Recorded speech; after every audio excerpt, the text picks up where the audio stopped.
Bueno, lo que vamos a ver ahora es la fisiología clínica del miocardio. El miocardio ya hemos visto que tiene en fisiología, ¿sí? En la materia de fisiología, cuatro propiedades fundamentales, que son el automatismo o cronotropismo, la conductibilidad o dromotropismo, la excitabilidad o vasomotropismo y la contractibilidad o hipnotropismo. ¿Qué es el automatismo? Es la propiedad que tienen de producir estímulos rítmicos. El miocardio, de por sí, como estamos viendo en la figura, origina estos impulsos que provocan la estimulación de las fibras cardíacas, eh, haciéndolo siempre de forma rítmica. Lo que sería patológico es que lo hiciera en forma arrítmica. La conductibilidad es la propiedad que tiene de recibir estímulos y a su vez transmitirlos. Como vemos ahí en el aparato cardioreactor del corazón, se producen los estímulos, se conducen y cada una de las fibras musculares las reciben. La tercera propiedad es la de excitabilidad, que es la capacidad de reaccionar ante estos estímulos y empezar a producir ese proceso que conocemos como el de despolarización o potencial de acción de la membrana. Entonces ahí se inicia el proceso específico para después darnos el proceso que es la contractibilidad, que es la parte activa de la fibra muscular, en la cual el músculo se acorta, tanto músculos lisos como músculos estriados. En el caso del corazón es un músculo estriado con características particulares, como ya lo hemos visto. Las leyes especiales o propiedades funcionales del miocardio son tres básicamente. La ley del todo o nada, que el corazón o la fibra cardíaca reacciona con su máxima intensidad, ¿sí? Ante cualquier estímulo, sea un estímulo de alta o baja intensidad, con tal de que supere el umbral de excitación. La ley del periodo refractario nos dice que mientras ese estímulo que produjo la despolarización de la membrana, todo el proceso de potencial de acción esté en proceso, no puede haber otro estímulo que logre el mismo efecto. No reacciona entonces a estímulos anormales mientras esté este periodo refractario en acción. Y después la ley de la influencia del tamaño inicial. Por ejemplo, si nosotros tenemos que se provoca una distensión de las cámaras por el aumento del flujo sanguíneo, o sea que las fibras musculares se estiran por acción del llenado de las cámaras, ¿sí? Luego ese estiramiento va a ser directamente proporcional al acortamiento que se va a producir en el momento de la contracción. O sea que mientras más estiradas estén, luego se van a contraer con mayor fuerza. ¿Cuáles son las necesidades fisiológicas del corazón? Como todo mamífero, ¿sí? Va a necesitar específicamente de la oxigenación y el alimento. Si se aísla al corazón, ¿sí?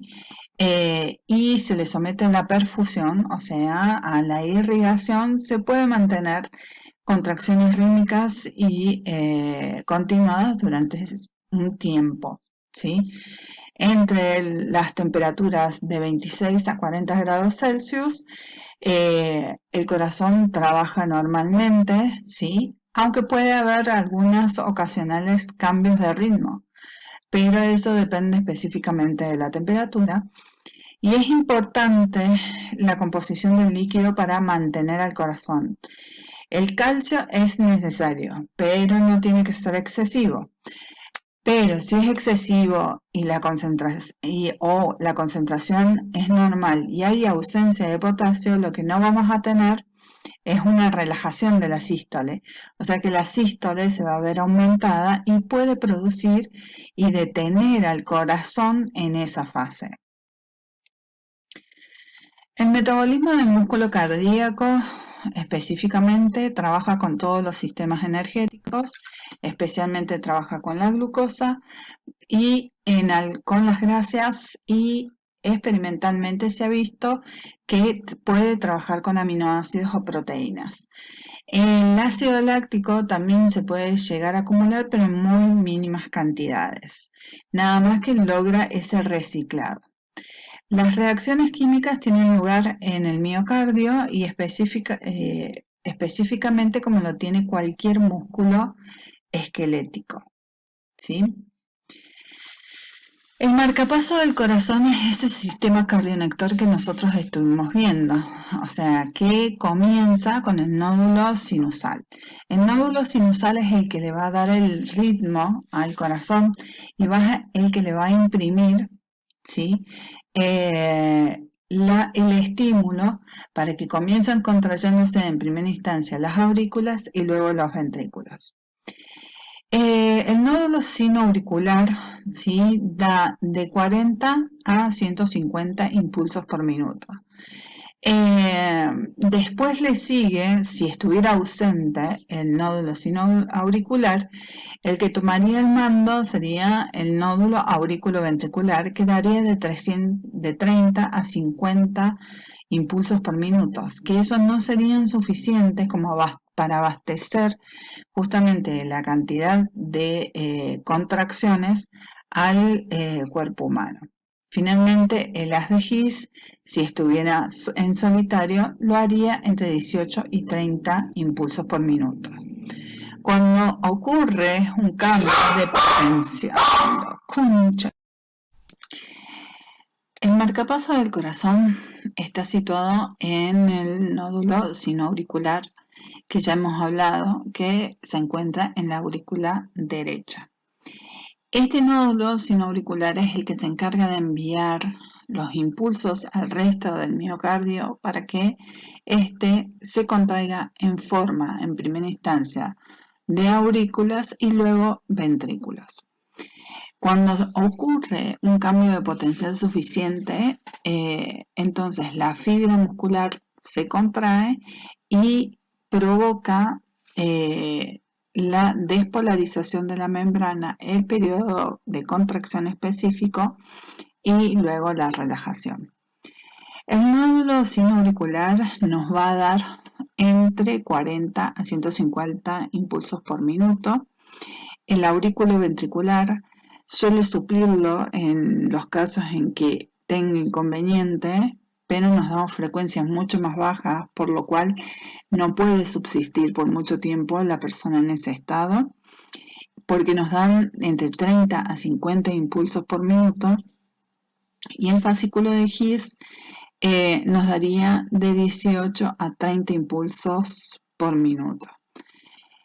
Si en alguno de estos casos el nódulo sinoauricular dejara de funcionar, es cuando se le coloca al paciente lo que se llama un marcapasos externo al corazón. Entonces, de esa forma, el paciente recibe la estimulación, ¿sí?, que le daría específicamente el nódulo sinoauricular si estuviera funcionando correctamente. Sobre los ruidos cardíacos, tenemos que recordar de lo visto en fisiología las características de los ruidos cardíacos porque después los vamos a tener que explorar. El primer ruido es la iniciación de la sístole ventricular, que ahí es donde se da el cierre de las válvulas auriculares ventriculares y la apertura de las válvulas semilunares. Ese primer ruido se le escucha en alguna bibliografía, sale como lab y otros dicen lub, ¿sí? Depende de la bibliografía con la cual se ha estado trabajando. El segundo ruido es el final de la sístole y el cierre de las válvulas semilunares y la apertura de las válvulas auriculoventriculares. En ese caso, como muestra ahí en el dibujo, específicamente el sonido sería dab, pero en alguna bibliografía sale como dub. Entonces, puede ser que se escuche lap dab o lub dub. Depende del oído y de la bibliografía con la que ustedes estén trabajando, ¿sí? Existen también, como deben haber visto también en fisiología, un tercer ruido que es el llenado rápido de los ventrículos, que no es audible, o sea, teóricamente no tiene que ser audible, al igual que el cuarto ruido, que es el llenado activo y rápido de los ventrículos debido a la contracción auricular. Este tampoco tendría que ser sumamente audible. Los complejos correspondientes a los ruidos. Nosotros acá tenemos la esquematización del electrocardiograma y la sucesión de los 4 ruidos en forma escalonada dependiendo de las características que tenga cada uno de estos en primer lugar. Entonces, tenemos el primer ruido. Se ha comprobado que este coincide con la onda QRS del electrocardiograma. El segundo ruido es causado mayormente por las válvulas semilunares y la transmisión de las vibraciones al corazón y a la pared torácica. El tercer ruido es un ruido que se origina en la pared ventricular como resultado de la vibración causada por el paso de la sangre en el momento del llenado pasivo del ventrículo. Volvemos a decir que el tercer y cuarto ruido no son audibles, ¿sí? Y se ha descrito también que el cuarto y un quinto ruido, un quinto posible ruido, existirían, ¿sí? Pero carecen de una verdadera importancia clínica. Otro de los elementos que vamos a recordar que es el gasto cardíaco o volumen minuto para poder calcularlo y de esa forma saber que tenemos que tener en cuenta. El gasto, cuando estamos hablando de gasto, estamos hablando de caudal o volumen minuto. ¿Qué quiere decir esto? Es la cantidad de sangre que pasa por unidad de tiempo. Entonces, para eso tenemos que saber dos valores. Uno es el volumen sistólico, que es la cantidad de sangre que va a expulsar el corazón en una sístole ventricular, ¿sí? Y la frecuencia cardíaca. Sabiendo esos dos valores, se calcula entonces el gasto cardíaco o volumen minuto. También tenemos, para calcular una vez resuelta la operación anterior, lo que es la tensión arterial. La tensión arterial es justamente el gasto cardíaco por la resistencia periférica. ¿Qué pasa? Yo voy a tener cierta cantidad de sangre que va a salir en la unidad de tiempo, ¿sí? Que se va a encontrar de golpe con una cañería que vendría a ser específicamente la arteria, ¿sí? Que puede o no presentar gran resistencia al paso de esta sangre. Entonces, ese cálculo a mí me permite calcular también cuál va a ser la tensión arterial. Bien, el ritmo cardíaco, por último, en este proceso que estamos haciendo de repaso, es el promedio del pulso de un individuo sano que rondaría entre 61 y 64 pulsaciones por minuto. Eso es lo que nosotros llamamos frecuencia cardíaca. La frecuencia cardíaca siempre se toma a nivel arterial. Ya vamos a ver cuando realicemos la palpación cómo es que se toma y en dónde son todos los lugares donde se puede palpar esta frecuencia cardíaca. Pero hay que tener en cuenta de que esas pulsaciones por minuto se toman en condiciones basales. ¿Qué quiere decir que es en condiciones basales? Que el paciente está acostado, relajado, sin ningún en temperatura ambiente cómoda, confortable y que no tiene ningún tipo de preocupación. En otros casos, este promedio puede variar, o sea, puede variar entre 50 a 100 y eso puede considerarse dependiendo específicamente del grado de entrenamiento que tenga el paciente. Si, por ejemplo, el paciente realiza actividad física, es seguro que su frecuencia cardíaca en reposo va a ser mucho más baja que una persona que no hace actividad física. Eso depende fundamentalmente del grado de entrenamiento. También esa misma variación se traslada a cuando se está haciendo ejercicio.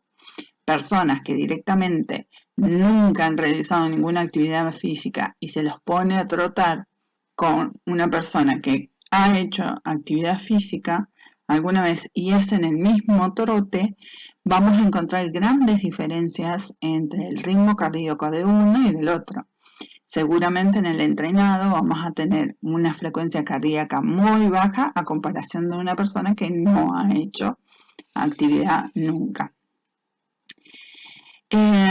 Existen también variaciones de esta frecuencia cardíaca entre mujeres y hombres que rondan entre 7 u 8 pulsaciones por minuto nada más.